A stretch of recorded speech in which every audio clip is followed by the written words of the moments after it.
नमस्कार दोस्तों, स्वागत है आप सभी का हमारे चैनल पौराणिक लोक पर। अखंड सौभाग्य रहे सबका, माथे पर बिंदिया चमकती रहे, हाथों में चूड़ा पाँव में पायल, हे तीज माता खनकती रहे। जय हो तीज माता की, हे तीज माता आप सदा ही हमारे सुहाग की रक्षा करना और हम सभी भक्तों पर अपनी कृपा बनाए रखना।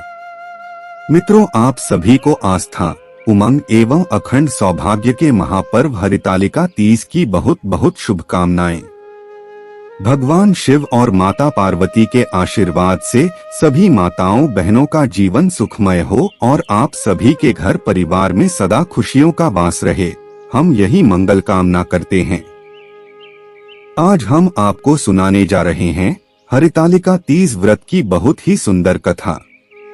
मित्रों, हरतालिका दो शब्दों से मिलकर बना है, हरित और तालिका। हरित का अर्थ है हरण करना और तालिका का अर्थ है सखी। और क्योंकि यह पर्व भाद्रपद मास की शुक्ल पक्ष की तृतीया तिथि को मनाया जाता है, जिस कारण इसे तीज कहते हैं। अर्थात इस व्रत को हरितालिका तीज इसलिए कहा जाता है क्योंकि भाद्रपद मास की तृतीय तिथि पर पार्वती की सखी उन्हें पिता के घर से हरण कर जंगल में ले गई थी। तो चलिए मित्रों, माता पार्वती और भगवान भोलेनाथ के चरण कमलों का ध्यान करते हुए सुनते हैं हरितालिका तीज की अत्यंत ही सुंदर कथा। प्राचीन समय की बात है, ब्रह्मदेव, भगवान विष्णु और अन्य कई देवी देवता भगवान शिव के पास गए और उनसे पूछने लगे कि हे देवादि देव महादेव, आप त्रिदेवों में परम पूज्य है, आप इस पूरे ब्रह्मांड का संचालन और संहार करने वाले हैं। हे प्रभु, धरती लोक पर आपके भक्त वो कौन सा उपवास करते हैं, वो कौन सा पूजन करते हैं जिससे संतुष्ट होकर आप अपने भक्तों को अखंड सुहाग का वरदान प्रदान करते हैं। जिस व्रत को करने से सुहागन स्त्रियों को कभी वैधव्य का मुख नहीं देखना पड़ता है और उन्हें सदा सुख समृद्धि की प्राप्ति होती है। हे महादेव, कृपया करके आप उस परम फलदायी व्रत के बारे में विस्तार पूर्वक बताएं। इस पर भगवान शिव ने कहा कि वैसे तो कई व्रत हैं जो अखंड सुहाग और सुख समृद्धि प्रदान करने वाले हैं, परंतु इन सभी व्रतों में हरितालिका तीज का उपवास बहुत ही विशेष स्थान रखता है। देवी पार्वती के कारण यह हरितालिका तीज का व्रत मुझे अत्यंत ही प्रिय है। जो भी सुहागन स्त्रियां इस दिन सच्चे मन से तीज का उपवास रखती है, मेरे स्वरूप यानी शिव और पार्वती का भक्ति पूर्वक पूजन करती है, मैं उन स्त्रियों को सदा सुहागन होने का आशीर्वाद देता हूँ। साथ ही उनकी सभी मनोकामनाएं भी बहुत ही जल्दी पूर्ण करता हूँ। इसलिए सभी सुहागन स्त्रियों को इस हरितालिका तीज का व्रत अवश्य ही करना चाहिए। भगवान भोलेनाथ बोले कि मैं आप सभी को इससे जुड़ी हुई एक पौराणिक कथा सुनाता हूँ। आप सभी इस पूरी कथा को प्रसन्न चित्त होकर सुने और पूरा सुने, क्योंकि आधी अधूरी कथा का श्रवण करने से व्रत का पूर्ण फल प्राप्त नहीं होता है। वहां उपस्थित सभी देवी देवताओं ने कहा, हे प्रभु, आप कथा आरंभ करें, हम पूरी कथा का श्रवण अवश्य करेंगे। कथा इस प्रकार शुरू होती है कि पौराणिक समय की बात है। मैंने यानी कि भोलेनाथ ने माता पार्वती को उनके पूर्व जन्म का स्मरण कराने के उद्देश्य से इस कथा के महत्व को बताया। एक समय भोलेनाथ कहते हैं, हे गौरी, पूर्व जन्म में पर्वतराज हिमालय तुम्हारे पिता थे। वहां पर स्थित गंगा नदी के तट पर तुमने अपनी बाल्यावस्था में 12 वर्षों तक अधोमुखी होकर घोर तप किया था। इतनी अवधि में तुमने अन्न ना खाकर, पेड़ पौधों के सूखे पत्ते खाकर और हवा पान करके जीवन व्यतीत किया। माघ मास की विकराल शीतलता में तुमने निरंतर जल में प्रवेश करके तप किया। वैशाख की जला देने वाली गर्मी में तुमने पंचाग्नि में शरीर को तपाया। श्रावण मास की मूसलाधार वर्षा में खुले आसमान के नीचे बिना अन्न जल ग्रहण किए समय व्यतीत किया। जब तुम्हारे पिता को इस कष्टदायक साध्य तपस्या का पता चला, तो वो तुम्हारी हालत देखकर बड़े दुखी हुए और मन में उन्हें मेरे प्रति बड़ा क्लेश हुआ। तब एक दिन तुम्हारी घोर तपस्या तथा पिता के क्लेश को देखकर नारद जी तुम्हारे घर पधारे। तुम्हारे पिता ने हृदय से अतिथि सत्कार करके उनके आने का कारण पूछा। नारद जी ने कहा, हे गिरिराज, मैं भगवान विष्णु के भेजने पर यहाँ उपस्थित हुआ हूँ। आपकी कन्या ने अत्यंत ही कठोर तप किया है। इससे प्रसन्न होकर भगवान श्री हरि विष्णु आपकी सुपुत्री से विवाह करना चाहते हैं। उन्होंने मुझे यहाँ पर इस विवाह के लिए आपकी राय जानने के लिए भेजा है, तो बताएं कि इस संदर्भ में आपकी राय क्या है। नारद जी की बात सुनकर गिरिराज गदगद हो उठे। उनके तो जैसे सारे क्लेश और चिंताएं ही दूर हो गई। पर्वतराज प्रसन्नचित होकर बोले, हे श्रीमान, यदि स्वयं विष्णु जी मेरी कन्या का वरण करना चाहते हैं तो भला मुझे क्या आपत्ति हो सकती है, वे तो साक्षात ब्रह्म हैं। हे महर्षि, यह तो हर पिता की इच्छा होती है कि उसकी पुत्री सुख संपदा से युक्त पति के घर की लक्ष्मी बने। पिता की सार्थकता इसी में है कि पति के घर जाकर उसकी पुत्री पिता के घर से अधिक सुखी रहे। यह सब सुनकर और तुम्हारे पिता की स्वीकृति पाकर नारद जी विष्णु जी के पास गए और विवाह के निश्चित होने का समाचार उन्हें सुनाया। मगर इस विवाह के संबंध की जानकारी जब तुम्हारे कान में पड़ी तो तुम्हारे दुख का ठिकाना न रहा। यह बात सुनकर तुम जोर जोर से जमीन पर गिरकर तड़प कर रोने लगी। तुम्हारी एक सखी ने तुम्हारी इस मानसिक दशा को समझ लिया। उसने तुमसे रोने और दुखी होने का कारण जानना चाहा। तब तुमने उसे बताया कि मैंने सच्चे हृदय से भगवान शिव शंकर का पति के रूप में वरण किया है, किंतु मेरे पिता ने मेरा विवाह विष्णु जी से निश्चित कर दिया है। मैं विचित्र धर्म संकट में हूँ, अब मैं क्या करूँ? प्राण त्याग देने के अतिरिक्त अब मेरे समक्ष कोई भी उपाय शेष नहीं बचा है। हे पार्वती, तुम्हारी सखी बड़ी ही समझदार और सूझबूझ वाली थी। उसने तुमसे कहा, प्रिय सखी, प्राण त्यागने का इसमें क्या कारण है?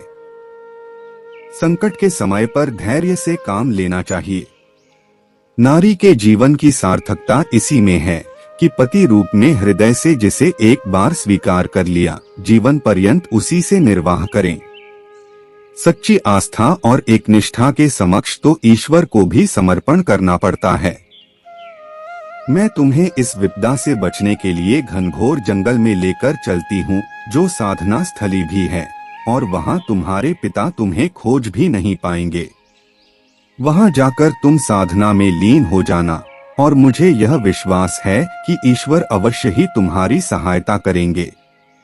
अपनी सखी की बात मानकर तुमने ऐसा ही किया।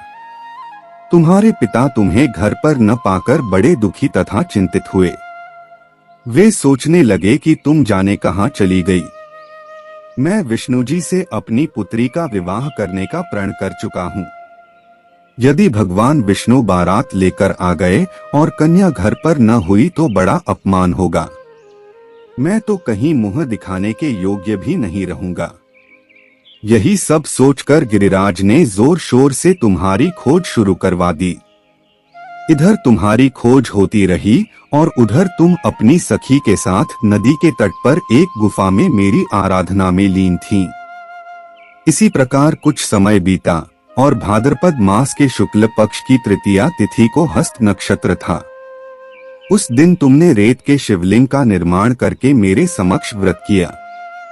रात भर मेरी स्तुति के गीत गाकर जागती रही। तुम्हारी इस कष्टदायक साध्य तपस्या के प्रभाव से मेरा आसन डोलने लगा, मेरी समाधि टूट गई। उसी समय मैं तुरंत तुम्हारे समक्ष जा पहुंचा और तुम्हारी तपस्या से प्रसन्न होकर तुमसे वर मांगने के लिए कहा। तब तुमने अपनी तपस्या के फलस्वरूप मुझे अपने समक्ष पाकर कहा कि हे नाथ, मैं हृदय से आपको पति के रूप में वरण कर चुकी हूँ।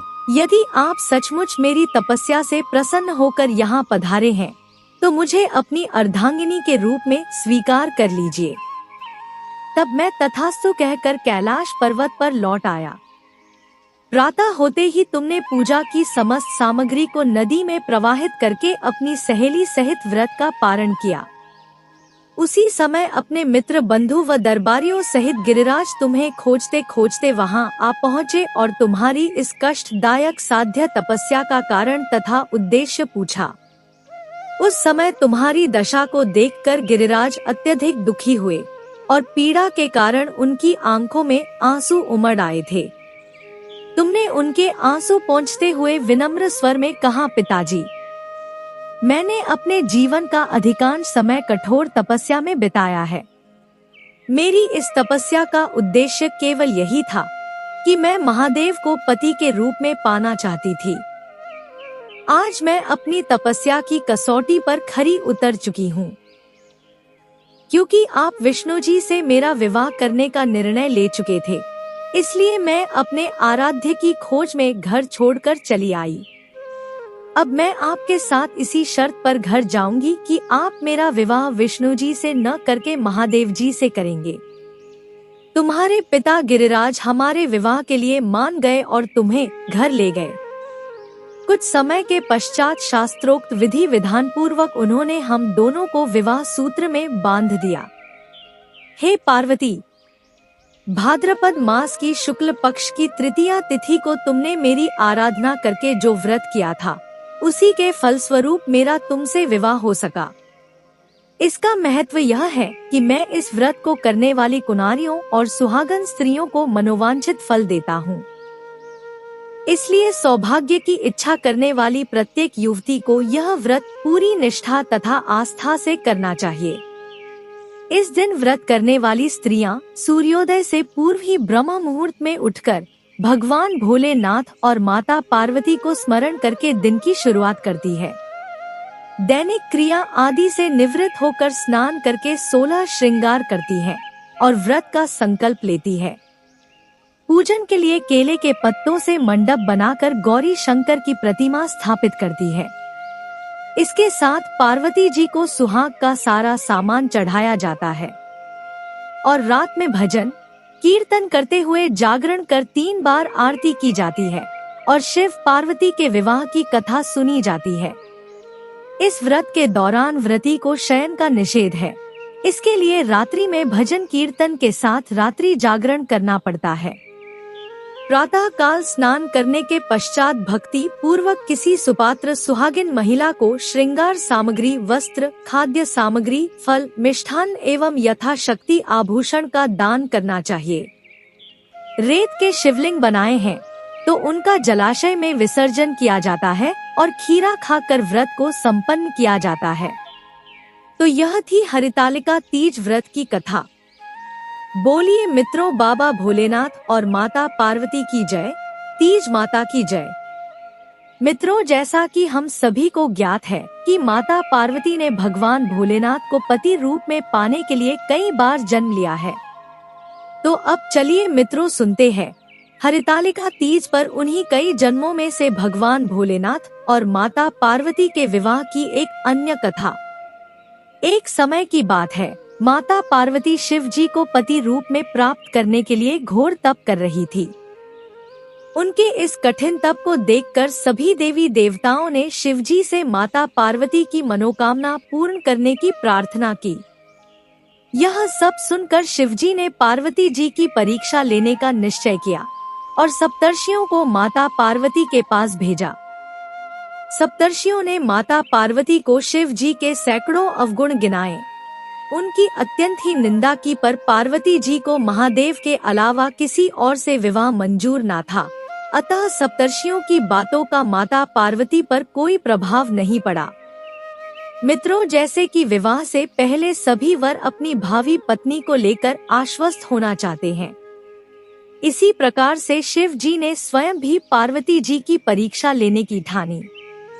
जिस स्थान पर माता पार्वती घोर तपस्या में लीन थी, वहां पर भगवान शंकर प्रकट हुए और माता पार्वती को उनके तप का वरदान देकर अंतर्ध्यान हो गए। इतने में जहां वह तप कर रही थी, वहीं पास में तालाब में मगरमच्छ ने एक बालक को पकड़ लिया। वो बालक अपनी जान बचाने के लिए चिल्लाने लगा। पार्वती जी से उस बच्चे की चीख सुनी नहीं गई। अतः द्रवित होकर जब माता पार्वती तालाब पर पहुंची तो देखती हैं कि मगरमच्छ उस बालक को तालाब के अंदर खींच कर ले जा रहा है। बालक ने माता पार्वती को देखकर रोते हुए कहा, मेरी न तो माँ है, न बाबा है और न ही कोई मित्र है। माता आप मेरी रक्षा करें। पार्वती जी ने कहा, है मगरमच्छ, तुम इस बालक को छोड़ दो, इसे मत खाओ। मगरमच्छ बोला कि दिन के छठे पहर में जो मुझे मिलता है उसे अपना आहार समझकर स्वीकार करना मेरा नियम है। ब्रह्मदेव ने दिन के छठे पहर इस बालक को मेरा भोजन बनाकर भेजा है, मैं इसे क्यों छोड़ूं? पार्वती जी उस मगरमच्छ से विनती करने लगी कि तुम इसे छोड़ दो, बदले में तुम्हें जो चाहिए वह मुझसे कहो। यह सब सुनकर मगरमच्छ बोला, एक ही शर्त पर मैं इसे छोड़ सकता हूँ। यदि आपने इतने दिन तप करके महादेव से जो वरदान लिया है, यदि उस तप का फल मुझे दे दोगी तो मैं इसे छोड़ दूंगा। पार्वती जी तैयार हो गई और उन्होंने कहा, मैं अपने तप का फल तुम्हें देने को तैयार हूँ, लेकिन तुम इस बालक को छोड़ दो। मगरमच्छ ने पार्वती जी को समझाया कि सोच लो देवी, जोश में आकर ऐसा मूर्खों जैसा संकल्प मत करो। तुमने इतने वर्षों तक जैसा तप किया है वह देवताओं के लिए भी संभव नहीं। उसका सारा फल इस बालक के प्राणों के बदले चला जाएगा। पार्वती जी ने कहा, मेरा निश्चय पक्का है, मैं तुम्हें अपने तप का फल देती हूँ, तुम इसका जीवन दे दो। मगरमच्छ ने पार्वती जी से तप दान करने का संकल्प करवाया। तप का दान होते ही मगरमच्छ का देह तेज से चमकने लगा। मगर बोला, है पार्वती देखो, तप के प्रभाव से मैं तेजस्वी बन गया हूँ। तुमने जीवन भर की पूंजी एक बच्चे के लिए व्यर्थ मत करो। चाहो तो तुम्हें अपनी भूल सुधारने का एक मौका और दे सकता हूँ। पार्वती जी ने कहा, है मगरमच्छ, मैं तप तो पुनः कर सकती हूँ, किंतु यदि तुम इस लड़के को निगल जाते तो क्या इसका जीवन वापस मिल जाता? पार्वती जी के देखते ही देखते वह लड़का अदृश्य हो गया, मगरमच्छ लुप्त हो गया। पार्वती जी ने विचार किया, मैंने तप तो दान कर दिया है, अब पुनः प्रारंभ करती हूँ। पार्वती जी ने फिर से तप करने का संकल्प लिया। ऐसा करते ही वहाँ पर भगवान सदाशिव फिर से प्रकट होकर बोले, पार्वती भला अब क्यों तप कर रही हो? पार्वती जी ने कहा, प्रभु मैंने अपने तप का फल दान कर दिया है, आपको पति रूप में पाने के संकल्प के लिए मैं फिर से वैसा ही घोर तप करके आपको प्रसन्न करूंगी। शिवजी बोले, मगरमच्छ और लड़की दोनों रूपों में मैं ही था। तुम्हारा चित्त प्राणी मात्र में अपने सुख दुख का अनुभव करता है या नहीं, इसकी परीक्षा लेने को मैंने यह लीला रची। अनेक रूपों में दिखने वाला मैं ही एक हूँ। मैं अनेक शरीरों में शरीरों से अलग निर्विकार हूँ। तुमने अपना तप मुझे ही दिया है, इसलिए अब और तप करने की जरूरत नहीं है। देवी ने महादेव को प्रणाम कर प्रसन्न मन से विदा किया और कुछ समय बाद ही पार्वती जी का महादेव जी के साथ विधि पूर्वक विवाह संपन्न हुआ। तो बोलिए मित्रों, ओम नमः शिवाय, हर हर महादेव।